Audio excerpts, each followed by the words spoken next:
ತಾಜ್ ಮಹಲ್ ಪ್ರೀತಿನ ಅಥವಾ ಸಾವಿರಾರು ಜನರ ಕಣ್ಣೀರ?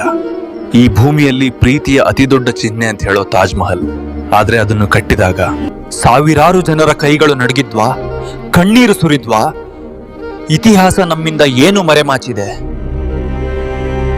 ಇದು ಶಹಜಹಾನ್ ಕತೆ ಅಲ್ಲ, ಇದು ತಾಜ್ ಮಹಲ್ ಕಟ್ಟಿದವ್ರ ಕತೆ.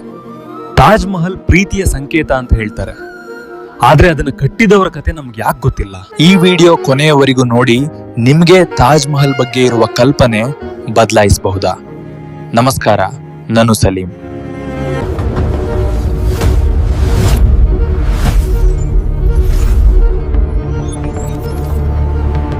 ಮುಘಲ್ ಸಾಮ್ರಾಟ ಶಹಜಹಾನ್ ತಮ್ಮ ಪ್ರಿಯ ಪತ್ನಿ ಮಮ್ತಾಜ್ ಮಹಲ್ ಅವರ ಸ್ಮರಣಾರ್ಥ 1632ರಲ್ಲಿ ತಾಜ್ ಮಹಲ್ ನಿರ್ಮಿಸಲು ಆದೇಶಿಸಿದರು. ಶಹಜಹಾನ್ ತನ್ನ ಪ್ರೀತಿಯನ್ನ ಅಮರವಾಗಿಸಲು ಬಯಸಿದನು, ಆದರೆ ಈ ಅಮರ ಪ್ರೀತಿಯು ಅಮರ ನೋವನ್ನು ಸಹ ಹೊಂದಿತ್ತು.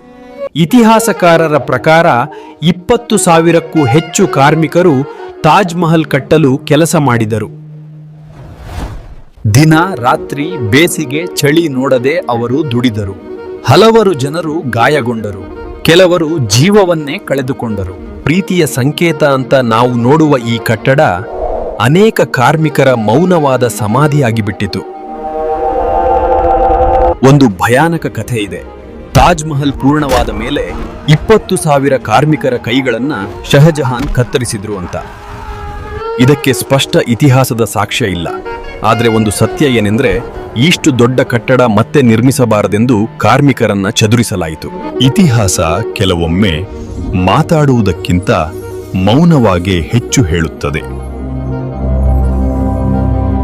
ಪ್ರೀತಿಯ ಸ್ಮಾರಕ ಕಟ್ಟಿದ ಶಹಜಹಾನ್ಗೆ ಜೀವನದ ಕೊನೆಯ ದಿನಗಳಲ್ಲಿ ಸ್ವಂತ ಮಗ ಔರಂಗಜೇಬ್ ಕಾರಾಗೃಹದಲ್ಲಿಟ್ಟ.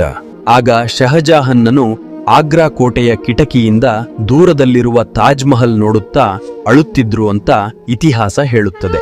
ಪ್ರೀತಿ ಕಟ್ಟಿದ ತಾಜ್ ಮಹಲ್ ಅವರಿಗೆ ಸಿಗದ ಕನಸಾಗಿ ಉಳಿಯಿತು.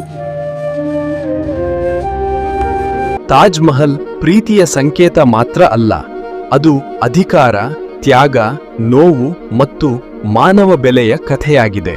ಒಂದು ಸೌಂದರ್ಯದ ಹಿಂದೆ ಎಷ್ಟು ಕಣ್ಣೀರಿರಬಹುದು ಅಂತ ತಾಜ್ ಮಹಲ್ ನಮಗೆ ನೆನಪಿಸ್ತದೆ. ನಮಗೆ ಏನನಿಸುತ್ತದೆ? ತಾಜ್ ಮಹಲ್ ಪ್ರೀತಿಯ ಸಂಕೇತನ ಅಥವಾ ಮೌನವಾದ ನೋವಿನ ಸ್ಮಾರಕನ? ಸಂಪೂರ್ಣ ವಿಡಿಯೋ ವೀಕ್ಷಣೆ ಮಾಡಿದ್ದಕ್ಕೆ ಧನ್ಯವಾದಗಳು. ಇದೇ ತರಹದ ವಿಡಿಯೋಗಳಿಗೆ ರೂ ಎ ಐ ಚಾನೆಲ್ ಅನ್ನ ಲೈಕ್, ಶೇರ್ ಮತ್ತು ಸಬ್ಸ್ಕ್ರೈಬ್ ಮಾಡಿ.